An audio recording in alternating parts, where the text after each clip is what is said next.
Begitu luar biasa. Nah bayangkan. Kalau kita saya pakai kata carnal thing kita itu. Ya, pikiran-pikiran duniawi kita. Lalu diajak untuk menyelami sehebat ini pikiran Papa di surga. Nggak akan habis. Nggak akan habis. Setiap hari, sepanjang hari kita hanya merenungkan, nggak akan habis. Makin banyak umur kita, harusnya kita makin kagum dengan apa yang dia buat atas hidup ini. Betul nggak? Karena makin banyak umur kita, berarti makin banyak kita sudah alami bersama dengan dia. Tapi kenapa kita nggak pinter-pinter? Ngerti pertanyaan ini? Kenapa kita nggak pinter-pinter? Karena kita sering melupakan apa yang dia sudah ajari atas kita. Terus begitu. Percayalah Tuhan akan buat itu dengan cara yang ajaib sekali. Terlalu dalam, nggak bisa dimengerti cara dia berpikir. Tapi itulah dia. Oke, renungkan. Sehebat itu Bapa kita di surga. Kita perlu tanyakan, kenapa seorang Paulus sampai bisa menuliskan sedalam ini? Ya jelas itu buah pikirannya, itu pencariannya tentang siapa Tuhan itu.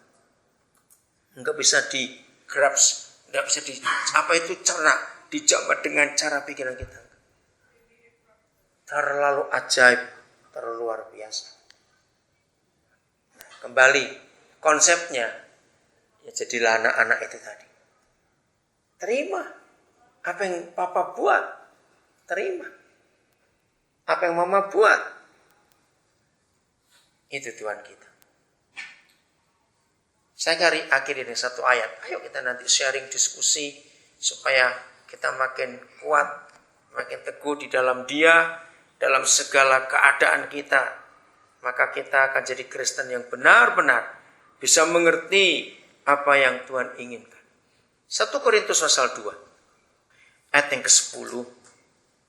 Nah ini penolong kita sekarang. Siapa yang bisa mengajari kita? Ternyata bukan buku, bukan guru manusia. Jangan. Inilah pribadi yang luar biasa. Silakan dibaca 1 Korintus 2 ayat yang ke-10. Nah itu dia. God has revealed to us by Spirit. Dengan Roh Kudus dia menyatakan terus.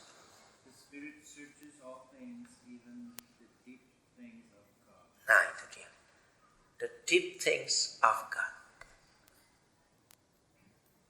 Roh itu menyelidiki segala sesuatu. Itu Roh Kudus. Segala sesuatu. Saudara, karena alasan ini saya selalu berkata, nggak perlu ada theological seminary, Bible school itu nggak perlu. Karena nggak bisa orang ngajar kita tentang Tuhan itu nggak bisa. Betul nggak? Harus Roh Kudus yang mengajar. Kita nggak akan punya kata-kata, kalimat, nggak akan bisa. Hanya Roh Kudus yang bisa mengajar. The deep things of God. Segala sesuatu Roh Kudus bisa selidiki. Bahkan hal-hal yang tersembunyi di dalam diri Bapa kita. Maka hanya Roh Kudus kita yang bisa harapkan. Jadi Yusuf, Abraham, walaupun waktu zaman itu Roh Kudus belum dinyatakan penuh. Tapi Roh Kudus sudah ada. 1 Yohanes 2 ayat 27. Seringkali kita mendengar kata urapan. Ya, orang karismatik menyalahgunakan arti urapan itu. Nah, hari ini kita akan melihat urapan yang sesungguhnya. Silakan, ada yang mau baca bahasa Inggrisnya dulu? Saya akan. Nah, the anointing remain in you, ya. Nah ini dia, ini kata-kata penting. Kamu gak perlu diajar oleh seorang pun.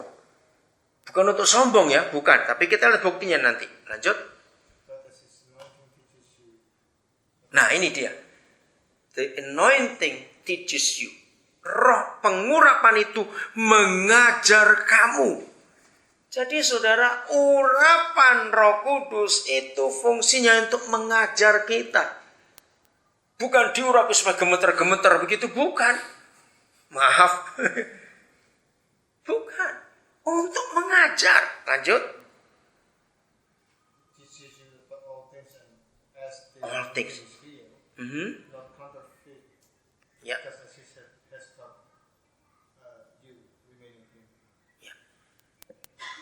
Jadi pengurapan itu nggak perlu berkali-kali.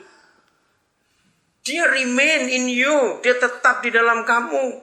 Maka itu salah. Kalau gereja hobinya tiap kali kebaktian selesai, kita mau siapa mendapat urapan, siapa mendapat urapan. Maaf. Itu konsep yang salah. Karena urapan itu sekali ada di dalam kita. Dia akan tetap ada di dalam kita. Sebab urapan itu tugasnya mengajar kita tentang segala sesuatu. Saya kagum pada Roh Kudus tahun 80-an. Ketika dia nyatakan ini. Waktu itu saya didepak oleh banyak guru-guru soal kitab teolog-teolog itu.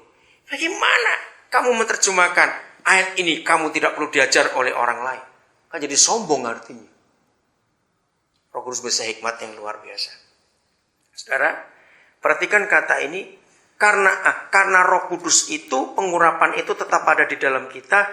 Dan dia mengajar kamu. Nah, dikatakan sebagaimana pengurapannya mengajar kamu tentang segala sesuatu. Dan pengajarannya itu benar, tidak dusta. Dan sebagaimana ia dahulu telah mengajar kamu. Hendaklah demikian kamu tetap tinggal di dalam dia. Sebelum saya uraikan ini, coba saudara baca dulu. Yohanes 14:26. Ya, supaya kita tahu kata mengajar ini penting sekali. Lalu kita akan melihat mengapa Yohanes menuliskan kamu nggak perlu diajar oleh orang lain. Ya, silakan.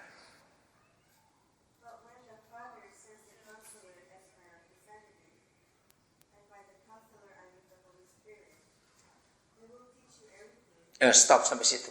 He will teach you anything atau everything? Everything. Mari kita lihat. Saudara bisa nggak mendata yang disebut segala sesuatu tanpa kelewatan? Jawab, bisa tidak? Nggak bisa. Karena kalau kita punya waktu sekian puluh tahun data, selama kita data itu sudah ada banyak yang baru lagi muncul. Dan nggak akan habis-habis. Roh Kudus itu pribadi yang mengajar kita tentang segala sesuatu. Banyak gereja menyalahartikan ayat itu. Roh Kudus hanya diberi batas untuk hal-hal rohani saja. Salah. Setuju saya katakan ini? Kalau dikatakan mengajar segala sesuatu, ya semuanya. Jadi saya percaya nggak Roh Kudus ngerti matematika? Saya ngerti? Saya percaya dia mengerti fisika, kimia, biologi, geografi? Loh. Ya semuanya pokoknya. Segala sesuatu. Roh Kudus ngerti itu. Jadi jangan dianggap dia cuma urusan rohani. Cuma 9 karunia roh, 9 buah roh. Tidak, saudara. Roh Kudus itu mengajar tentang segala sesuatu. Tadi di 1 Korintus 2:10, dia menyelidiki segala sesuatu. Kembali ke 1 Yohanes 2:27, dia mengajar kamu tentang segala sesuatu. Oke, sekarang kita buktikan. Sehingga kamu gak perlu diajar oleh orang lain. Saya tanya kepada saudara, para inventor. Inventornya, para penemu itu. Archimedes misalnya, Thomas Alva Edison, Graham Bell, semuanya para penemu inventor di dunia ini. Saya tanya kepada saudara. Mereka belajar dulu, baru menemukan sesuatu, atau mereka menemukan sesuatu dulu, baru ilmunya dipelajari orang? Ayo. Iya. Para inventor itu tidak pernah belajar dari siapapun juga. Karena belum ditemukan kok. Nah, itulah Roh Kudus. Sehingga kamu gak perlu diajar oleh orang lain. Berarti masing-masing kita, kalau kita hidup bersama Roh Kudus, kita ini inventor yang luar biasa.